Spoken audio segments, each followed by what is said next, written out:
Hey guys, welcome to Bethesda's Fallout 4. If you're not sure what Fallout 4 is, it's basically Skyrim with guns, alright? Don't even worry about it. Fallout 4 starts with you trying to find your missing son as he was kidnapped as a baby in Vault 111, shortly after you go there after the start of the apocalypse. And if that story sounds familiar to you, that's because it is, because Fallout 3 story was the exact same thing.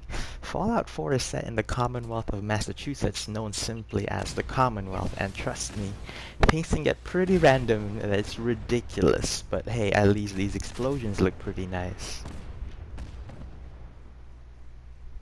On the plus side, I also found this rocket launcher that can teleport me 20 feet, so it's really a great find.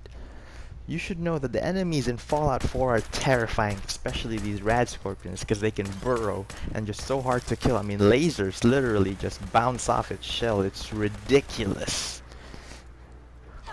Marliks, on the other hand, are just cute and cuddly, and I don't know, every time I kill one, they just went straight up to heaven.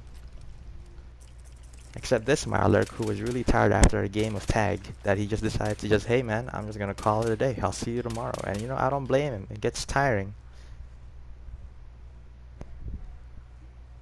In this lake, you find Shrek, who is known as Swan.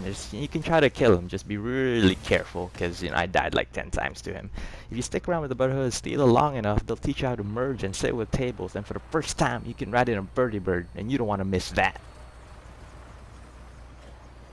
The game also gives you different ways to kill your foes, and you know, if you really feel like it, you can even whip out your inner John Cena. And if that's not your thing, you could always butt somebody in the face with your rifle, like the good old days. This right here is one of the few speed checks in the game that I found, and sad to say, I'm very disappointed in the voice acting. Your enemies are back, such as the super mutants, raiders, and other local fauna such as deathclaws. And they even added in a new class of enemies called legendaries, who drop some of the best loot in the game. But they're not as tough as you might think, because when you have armor that can turn you invisible, it's really just a walk in the park that you can just cheese the whole fight.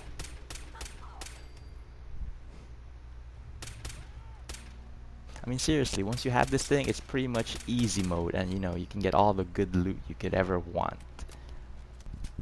And for some reason, I don't know, man, enemies just can't see you when you Splinter Cell Sam Fisher your way through them. I have to say though, Fallout 4's combat is really nice. It's a nice change from Fallout 3 and Fallout New Vegas, and each fight really feels like it was worth your time. It's really one of the best parts of the game. Fallout 4 won Best of Show this year at E3, and when you play the game, it really shows all the hard work they've put into it. You'll also meet the Railroad in the story, but I'm not gonna spoil anything for you, but they're a great group. Progress through the game enough and you'll soon find yourself in the glowing sea, a part of the map bombarded by radiation, and unless you have your scuba suit, you're not gonna have a good time.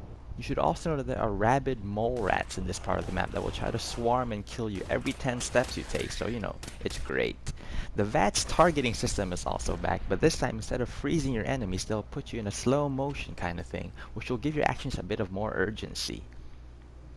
I also found this really nice cat painting, which is just the cutest thing in the game, and I honestly love it to death. You should also know that this savage Deathclaw fight wasn't all that savage, when you can easily defeat him by running in and out of this room until it was vaporized by lasers. So yeah, that's about it. I mean, Fallout 4 is honestly a great game by itself, and it is loads of fun. But if you're a hardcore fan of Fallout 3 and New Vegas, there might be some changes that you might not entirely agree with. So what I would suggest is go inform yourself about the game, man. What do I know about this? But anyways, thanks for watching, and I'll see you guys in the next one.